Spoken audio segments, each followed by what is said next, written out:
Halo semuanya, perkenalkan aku Alia Fatia Rahma dengan NIM 123130002. Pada video kali ini aku akan menjelaskan mengenai latar belakang, tujuan dan manfaat, serta dasar-dasar teori yang menjadi landasan kami untuk mengerjakan tugas besar praktikum sistem tenaga elektrik.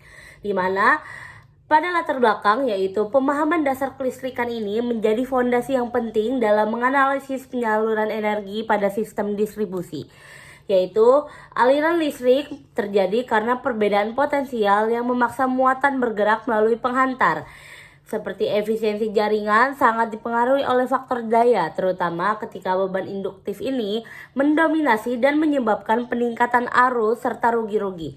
Untuk mengurangi dampak tersebut, kapasitor bank akan digunakan sebagai kompensasi daya reaktif agar arus lebih berkurang serta kinerja sistemnya lebih optimal. Nah, analisis fenomena seperti perubahan arus, rugi-rugi, aliran daya kini akan menjadi semakin mudah untuk disimulasi dengan menggunakan etap atau digi silence, di mana sehingga teori dasar dapat dipahami dan diamati secara lebih nyata melalui representasi visual dan numerik jaringan. Adapun tujuan dan manfaatnya, yaitu tujuannya untuk memahami distribusi tenaga listrik, menghitung PQS, menentukan kapasitor bank, melakukan simulasi load flow, serta menganalisis pengaruh faktor daya. Lalu manfaatnya yaitu meningkatkan pemahaman tentang dasar listrik, menentukan kebutuhan kapasitor, menganalisis dampak PF, serta menjalankan simulasi sistem, dan memahami karakteristik beban induktif. Nah, adapun dasar teori, di mana dasar teori ini mencangkup konsep listrik, tegangan dan arus, daya listrik AC, seperti PQS, faktor daya, serta peran kapasitor sebagai kompensator daya reaktif. Penjelasan menegaskan pentingnya mengurangi kebutuhan reaktif untuk menghindari rugi-rugi dan mempertahankan efisiensi jaringan. Nah, pada dasar teori pertama yaitu konsep listrik, di mana listrik ini merupakan sebuah fenomena akibat interaksi muatan dalam medan listrik yang akan menghasilkan gaya dan aliran energi melalui penghantar. Nah, komponen dasar seperti resistor, induktor, kapasitor itu akan menentukan perilaku rangkaian melalui penyimpanan dan pelepasan energi serta pembentukan respon transien. Nah, lalu pada dasar teori kedua yaitu faktor daya. Faktor daya ini merupakan sebuah rasio daya aktif terhadap daya semu dan dipengaruhi sudut fasa antara tegangan dan arus, di mana beban induktif menurunkan faktor daya sehingga menyebabkan rugi-rugi dan menurunkan kapasitas jaringan. Koreksi faktor daya diperlukan untuk mengurangi daya reaktif dan meningkatkan efisiensi sistem. Pada landasan teori ketiga yaitu mengenai tegangan dan arus listrik, di mana tegangan adalah beda potensial yang mendorong muatan bergerak, sedangkan arus adalah laju aliran muatan. Keduanya saling terkait melalui hukum Ohm, di mana pada rangkaian AC perubahan arus dan tegangan akan dipengaruhi reaksi atau reaktansi dari induktif dan kapasitif yang menimbulkan pergeseran fasa serta menentukan respon transien dan keadaan tunak. Lalu pada dasar teori selanjutnya yaitu daya listrik dalam sistem AC, di mana dalam sistem AC daya terdiri dari daya aktif, reaktif, dan juga semu yang akan menunjukkan kualitas pemanfaatan energi. Analisis ketiga jenis daya digunakan untuk menilai efisiensi perangkat, menentukan kapasitas proteksi, dan memperkirakan kebutuhan suplai pada berbagai kondisi beban. Selanjutnya yaitu kapasitor bank sebagai kompensator daya, di mana kapasitor bank berfungsi mengompensasi daya reaktif, beban induktif dengan menghasilkan arus leading, di mana perangkat ini dapat dipasang tetap ataupun otomatis sesuai variasi bebannya. Pemilihan kapasitas dan konfigurasi harus tepat untuk menghindari resonansi dan juga peningkatan harmonisa pada jaringan. Perkenalkan, nama saya Fazli Dani Mastari dengan NIM 123130004 dari program studi teknik elektro. Di sini saya akan menjelaskan beberapa slide tentang bab 3, yaitu percobaan praktikum dan kesimpulan dan saran. Di percobaan praktikum, jadi percobaan dilakukan melalui 3 tahap, yaitu simulasi awal, perhitungan manual, dan simulasi setelah pemasangan kapasitor. Setiap tahap dilakukan menggunakan etap dan data template yang diberikan. Dan berikut adalah percobaan-percobaannya. Pertama yaitu simulasi koreksi faktor daya tanpa beban. Yang pertama yaitu 1. Buka etap. 2. Buat single line diagram. 3. Masukkan data template. 4. Lakukan load flow tanpa kapasitor. Dan 5. Catat hasil PF, arus, tegangan, dan rugi-rugi. Pada percobaan kedua yaitu perhitungan manual dan koreksi faktor daya. Pertama-tama kita gunakan data variasi beban berdasarkan 2 digit NIM kita. 2. Hitung PQS dan PF awal. 3. Cari target PF. 4. Hitung kebutuhan kapasitor menggunakan rumus yang sudah ada pada panduan. Yang ketiga yaitu simulasi koreksi daya dengan beban. 1. Tambahkan kapasitor pada bus 0,4 kV. 2. Lakukan simulasi load flow ulang. 3. Catat hasil sebelum dan sesudah koreksi. 4. Bandingkan perubahan PQS arus, tegangan, dan rugi-rugi. Sebelumnya, perkenalkan, nama saya Syarmani Irawan, NIM 123130003. Di sini saya akan menjelaskan pada bab 4, yaitu hasil dan pembahasan. Pertama ada perhitungan manual dengan variasi beban. Di sini telah ada 4 beban dengan variasi. Yang pertama itu motor 1, dayanya menjadi 32 dengan power factor 0,75. Beban kedua itu dayanya menjadi 43 dengan power factor 0,7, dan beban ketiga itu dengan daya 19 dan power factor 0,8, dan lamrut itu daya 20 dan power factor 0,95. Lalu diperoleh juga daya dan juga daya aktif dan juga daya reaktifnya, dan setelah dijumlahkan pada daya aktif itu menjadi 138,7 kW dan Q total itu menjadi 114,7 kVAR. Nah, lalu diperoleh daya hasil dari akar P kuadrat tambah Q kuadrat menghasilkan 179,9 kVA. Lalu power factor merupakan P per S sehingga mendapatkan 0,77. Lalu kita di sini akan menghitung daya kapasitor dengan rumus P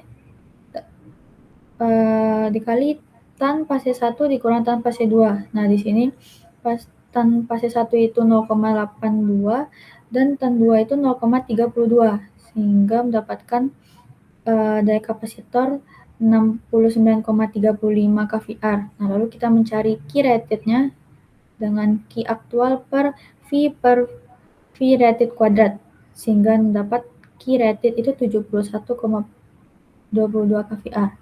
Nah, ini Q ini yang akan kita gunakan pada simulasi. Nah, selanjutnya kita masuk pada hasil simulasi. Di sini ada 2 kondisi, yaitu sebelum dan setelah diberi koreksi. Nah, dari hasil simulasi ini diperoleh pada faktor daya itu 0,77 menjadi 0,95.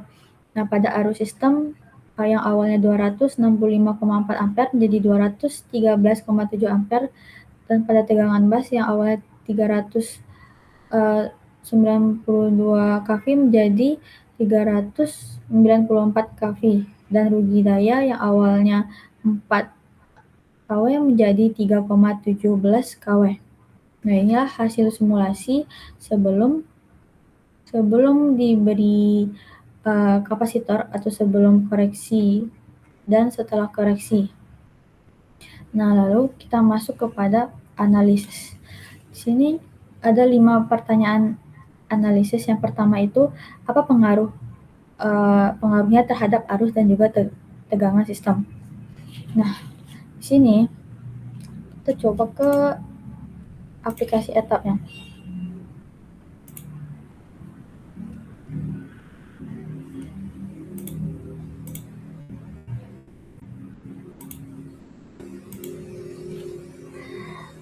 Nah, jadi sebelum diberi kapasitor, PF awalnya 77,05% atau 0,77. Nah, itu beban itu banyak mengambil daya reaktif. Daya reaktif itu dari trafo. Jadi trafo butuh arus yang besar sehingga di sini arusnya menjadi 265,4 ampere. Nah, tapi setelah ada juga pada tegangan daya semu, dan itu akan kita bandingkan dengan setelah diberi kapasitor. Nah, kapasitor ini saya menggunakan 71,22 kVAR, itu merupakan hasil perhitungan yang kita telah hitung tadi.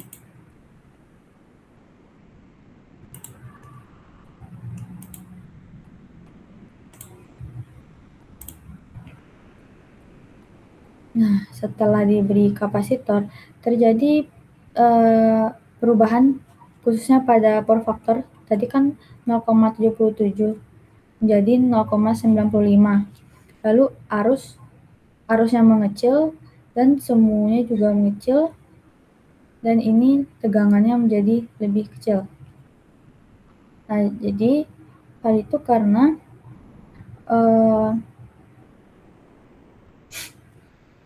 daya semuanya.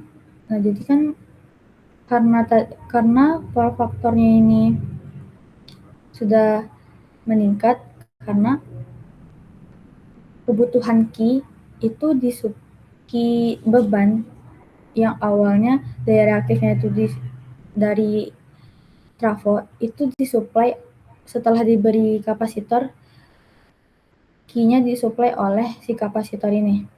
Jadi trafo tidak memberi Q sebesar sebelumnya. Ya, makanya tadi daya semuanya menurun, arusnya menurun. Nah, karena arusnya ini menurun, tegangannya menjadi naik. Nah, jadi itu pengaruh kapasitornya ini untuk mengurangi Q, untuk membuat arusnya menurun dan tegangan menjadi naik. Oke. Lalu yang kedua,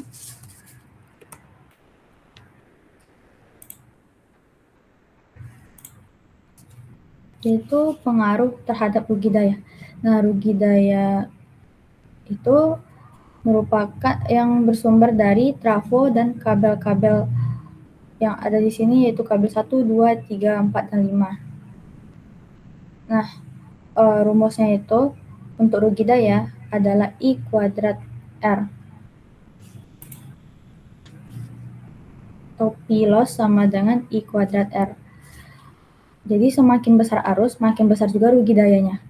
Nah, sebelum diberi kapasitor kan arusnya tadi tinggi. Jadi rugi daya pun menjadi lebih besar. Nah, itu sekitar 4 kilowatt. Nah, setelah kita beri kapasitor, arusnya kan menurun menjadi 213,7 ampere. Nah, itu berpengaruh karena makin kecil arus, berarti rugi daya juga berkurang karena panas berkurang, panasnya menurun. Oke, lalu yang ketiga itu pengaruh terhadap efisiensi sistem. Efisiensi sistem itu otomatis meningkat karena daya aktif ke beban tetap sama tetapi rugi berkurang. Jadi setelah diberi power factor, itu banyak energi yang kepakainya tuh untuk beban, bukan hilang sebagai panas di trafo dan kabel. Lalu untuk perbandingan sebelumnya sudah simulasi telah saya sebutkan sebelumnya, di mana faktor daya itu meningkat, arusnya itu menurun, tegangan naik, dan juga rugi daya menurun. Jadi pertanyaan, apakah sistem menjadi lebih efisien? Ya, karena kapasitor itu mengurangi beban reaktif yang seharusnya dikirim dari trafo, sehingga arus menurun, rugi daya menurun, tegangan stabil, dan kapasitif trafo jadi lebih longgar.